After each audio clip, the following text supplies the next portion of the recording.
ആദ്യം ശ്രീ റിജി, സാധാരണ നിലയിൽ കോൺഗ്രസിന്റെ സ്ഥാനാർത്ഥി പട്ടിക എന്നത് പലപ്പോഴും തെരഞ്ഞെടുപ്പ് ആസന്നമായിരിക്കുന്ന അല്ലെങ്കിൽ തെരഞ്ഞെടുപ്പ് കമ്മീഷൻ തീയതി പ്രഖ്യാപിച്ചാൽ പോലും തയ്യാറാകാത്ത ഒന്നാണ്.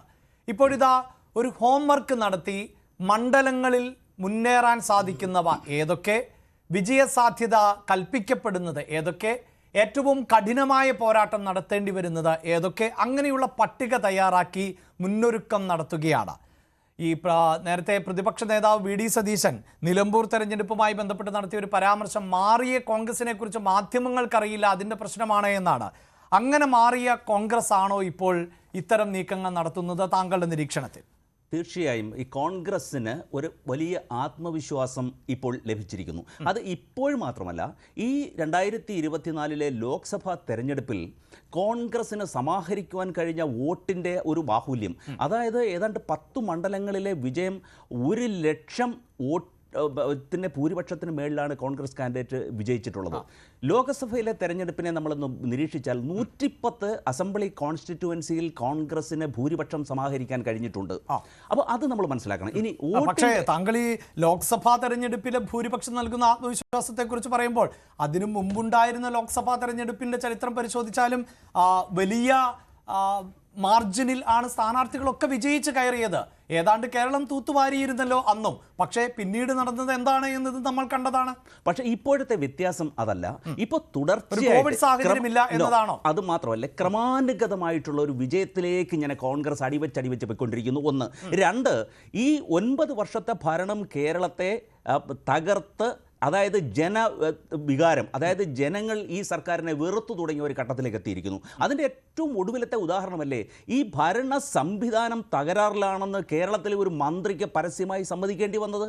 അപ്പോൾ ഇവിടെ നോക്കൂ, മലയോര മേഖലയിൽ നോക്കിയാൽ അവിടെ പ്രതിസന്ധി, തീരദേശ മേഖലയിൽ നോക്കിയാൽ അവിടെ പ്രതിസന്ധി, ഇനി കർഷകരെ സംബന്ധിച്ച് നോക്കിയാൽ അവിടെ പ്രതിസന്ധി, ഇനി സാധാരണക്കാരെ ആശ്രയിക്കുന്ന ആരോഗ്യരംഗം ആകെ തകരാറിലായിരിക്കുന്നു. അപ്പോൾ ഈ പൊറുതി മുട്ടിയിരിക്കുകയാണ് കേരളത്തിലെ ജനങ്ങൾ. ഇനി അതുമാത്രമല്ല, കേരളത്തിലെ ജനങ്ങളുടെ വേറൊരു വലിയ പ്രത്യേകത എന്ന് പറഞ്ഞാൽ ഓരോ 5 വർഷം കൂടുമ്പോഴും ഭരണമാറ്റമാണ് അവർ ആഗ്രഹിക്കുന്നത്. ഇനി മാത്രമല്ല, ഈ ഭരണമാറ്റത്തിൻ്റെ നേട്ടമാണ് കേരളത്തെ മുന്നോട്ട് നയിച്ചിട്ടുള്ളത്. അല്ല, അവിടെയാണല്ലോ ഈ താങ്കൾ സൂചിപ്പിച്ച ആ ഭരണമാറ്റം എന്ന ശീലം മലയാളികൾ ഇല്ലാതാക്കി എന്നതാണല്ലോ 2ാം പിണറായി വിജയൻ സർക്കാരിന് ഇപ്പോൾ അധികാരത്തിൽ തുടരാൻ സാഹചര്യം ഉണ്ടാകുന്നത്.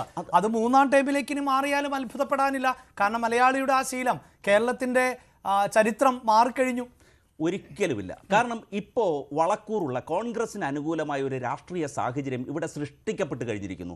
നോക്കൂ, കഴിഞ്ഞ തെരഞ്ഞെടുപ്പിൽ 33.34% LDFന് സമാഹരിക്കാൻ കഴിഞ്ഞ വോട്ട്. അതേസമയം കോൺഗ്രസ് 45.21% വോട്ട് സമാഹരിക്കുവാൻ കോൺഗ്രസിന് കഴിഞ്ഞു. കോൺഗ്രസ്സുകാരെ തോപ്പിക്കുന്നത് കോൺഗ്രസ്സുകാർ മാത്രമാണ് നമ്മൾ മനസ്സിലാക്കുന്നത്. താങ്കളെ ഞാൻ ഖണ്ഡിക്കുകയല്ല, എങ്കിൽ പോലും ഈ കണക്കുകളുണ്ടല്ലോ, അതായത് വോട്ട് ശതമാനം ഞങ്ങൾക്കാണ് കൂടുതൽ, മറ്റവർക്ക് കുറവ് എന്നൊക്കെ പറഞ്ഞ ഇതിപ്പോൾ ഏറ്റവും ഒടുവിൽ നിലമ്പൂരിലെ ഉപതെരഞ്ഞെടുപ്പ് കഴിഞ്ഞപ്പോൾ ME ഗോവിന്ദന്റെ പ്രസ്താവന താങ്കൾ ശ്രദ്ധിച്ചു കാണും.